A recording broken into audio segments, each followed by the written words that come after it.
নমস্কার, মন বলছে কেউ আসবে। আবার একটা সকাল শুরু।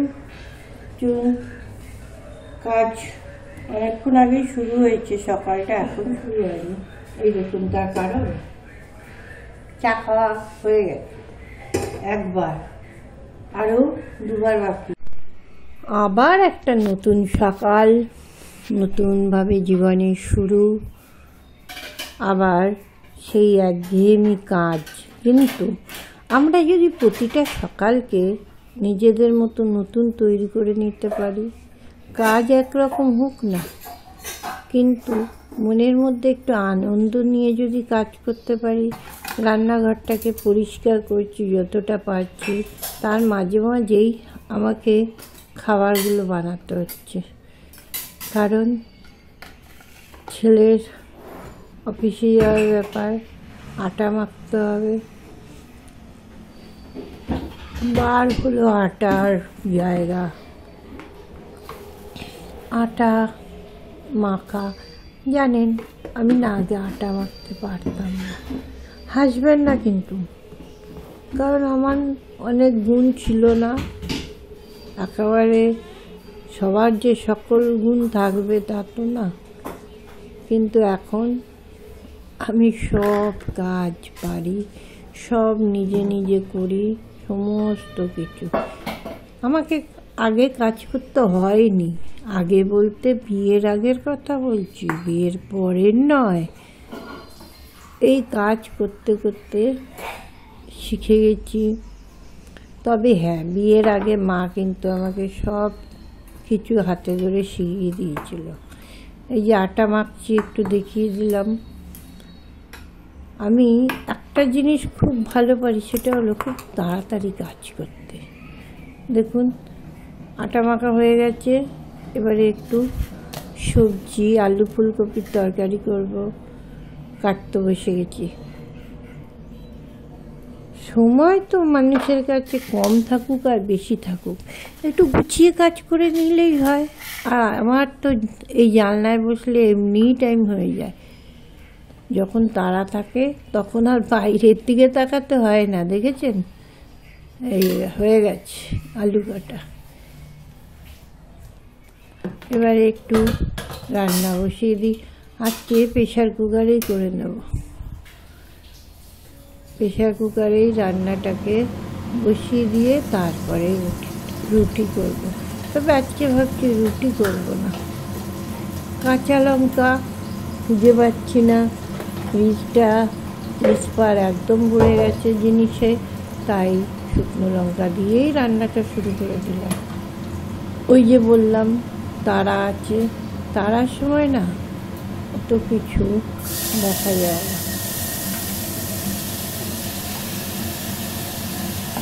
এই যে কাজগুলো করি আমরা, মনে আনন্দ নিয়ে করি আর যাই নিয়ে করি, কিন্তু আমি কোনোরকম টেনশন করি না। আগেও আপনাদের বলেছি, কোনোরকম টেনশন ছাড়া কাজ করুন। টেনশন নিয়ে কাজ করলে না, সে কাজের একদম মন থাকে না। আর এই যে ছেলেকে দুধ দিতে গিয়ে দেখলাম সর পড়েছে, তাই সরটাকে সরিয়ে দিলাম। সর কিন্তু আমিও পছন্দ করি না। আজকে চকোসটা নেই দেখলাম, তাই এমনি কর্নফ্লেক্সই বেশি করে দিয়ে দিলাম। যাই হোক, আর একটা জিনিস ছিল না, সেটা হলো হরলিক্স। হরলিক্সটা যে শেষ হয়ে গেছে, মাথাতেই নেই। এখন একটু অন্যমনস্ক হয়েও যায়। এটা তরুণকে দিচ্ছি, তরুণ একটু খই খাবে বললো। কী করছি বলেন তো?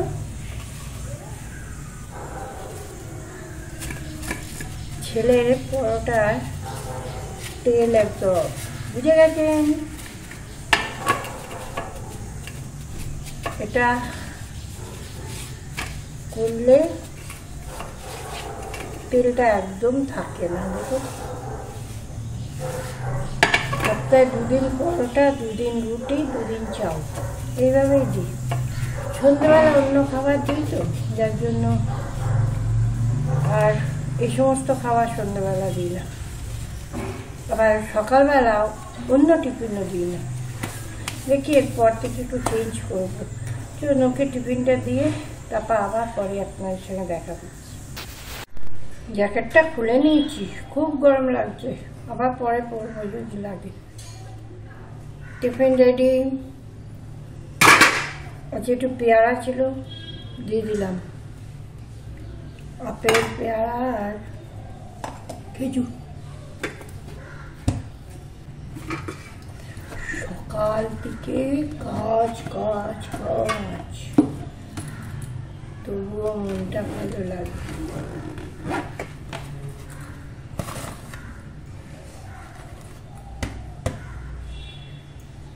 আপাতত কিছুক্ষণের জন্য বিরতি। টিফিন খাওয়া হয়ে গেছে অনেকক্ষণ আগে। এখন রান্নাঘরে যাওয়া যাক। চলুন এবার রান্নাঘরে রান্না করতে যাই।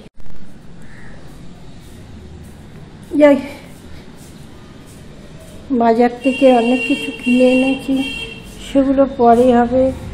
এই দেখুন এই গাছটা কিরম ফুল এসছে, বুঝেছেন? বারান্দায় চলে এসছি সেদ্ধ আলু নিয়ে। আজকে আলুর দম করব, শনিবার। আলুর দম আর পনির হবে, আর একটু মূলো কুচু কুচু করে রেখেছি। জানেন আজকে না রান্না করছি, সে মনে আছে আপনাদের অন্ধকার অন্ধকার লাগছে না? যাই হোক, সে আপনাদের বলেছিলাম মনে আছে? দাঁড়ান ওই দিকটা বসি, তাহলে আলোটা ভালো পাওয়া যাবে। এই দিকটা মুখটা দেখা যাচ্ছে। যেটা বলছিলাম, আমি আপনাদের বলছিলাম না আমার বৌদির শরীরটা ভালো নেই। বড়দা ফোন করে বলেছিল, কালকে দেখতে গেছিলাম বৌদিকে, দেখলাম। দেখা যাক, আজকে রিপোর্ট টিপোর্ট এসছে, ডাক্তার দেখা কতটা ভালো রিপোর্টে সে ডাক্তারই বলতে পারবে। ভাবলাম আপনাদের সঙ্গে তো শেয়ার করেছি বৌদির শরীর খারাপ। যাই হোক, এই রান্না করব, রান্না করে তারপর আবার একটু ফোন করবো বিকেলের দিকে। আমাদের বাড়িটা অনেক দূর, অনেক দূর বলতে দূরত্বটা বেশি, কিন্তু যাওয়া যায় মেট্রোতে। আমরা মেট্রোতেই গেছিলাম আমি আর দিদি। বাড়ি ফিরেছি কাল প্রায় রাত 10:30টায়। দেখুন আলুগুলোও ছুলেছে। যাই হোক, আলুগুলো ছুলে আপনাদের কাছে আবার আসবো। রান্না সবসময় কি দেখাই বলুন তো? ওই তো একই তরকারি কারা খারাপ হতো রান্না। মাঝে মাঝে আপনাদের সঙ্গে গল্প করতে না খুব ভালো লাগে। এই যে ক্যামেরার ওই পারে আপনারা আছেন, সেটা এই পারে বসে আমরা সবাই যারা ভিডিও করি সেটা বুঝতে পারি। কারণ এটা যখন বলি তখন তো হাওয়ায় বাতাসে ফাঁকা জায়গায় বলছি, কেউ তো শুনতে পাচ্ছে না। কিন্তু আমার মনে হয় কমেন্টসে লিখে জানাবেন তো, যখন আমরা এইভাবে বলি তখন কার কার মনে হয় যে আমার কথা কেউ শুনছে। তবুও এই যে দুটো মনের কথা বলতে পারি, এটাই বা কজন পাই। দেখুন ওখানে একটা চন্দ্রমল্লিকা আছে, আর এই চন্দ্রমল্লিকাটা আমার নতুন এসছে ফুল। ওই চন্দ্রমল্লিকাটাও খুব সুন্দর ফুল এসছিল। ফুল গাছগুলো দেখি আর মাঝে মাঝে না নিজেরই খুব ভালো লাগে। শীতকালে একটা বিয়ে বাড়ি হলে না আমি একটা খোপাতে দিতে পারতাম। যাই হোক, আবার পরে আসছে আপনাদের কাছে, এখনকার মতো রাখি।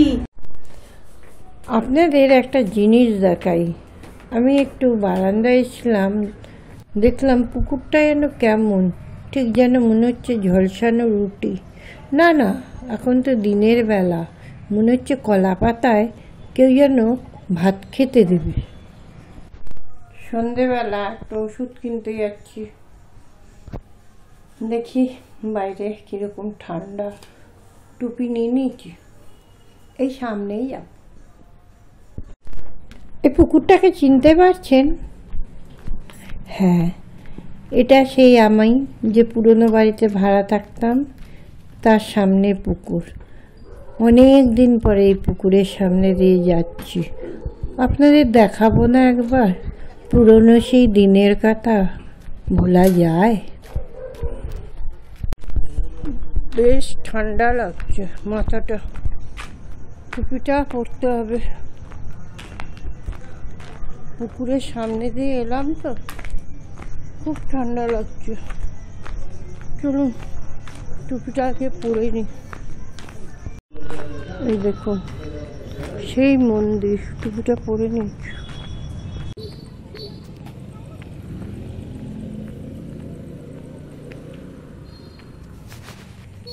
অনেক দিন পর এই রাস্তা দিয়ে হাঁটছি, বেশ ভালো লাগছে।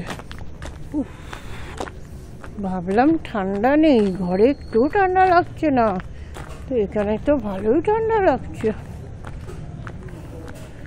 চলুন ওষুধগুলো আগে কিনি, তারপরে। এই যে আমার সেই পুরনো বাড়ি, এখানে ওষুধ কিনতে এসেছি। চলে এসেছি দোকান থেকে। ব্যাস, আজকের মতো ভিডিওটা এখানেই শেষ করলাম। ভালো থাকবেন, সকলকে ভালো রাখার চেষ্টা করবেন। আজকের মতো টাটা।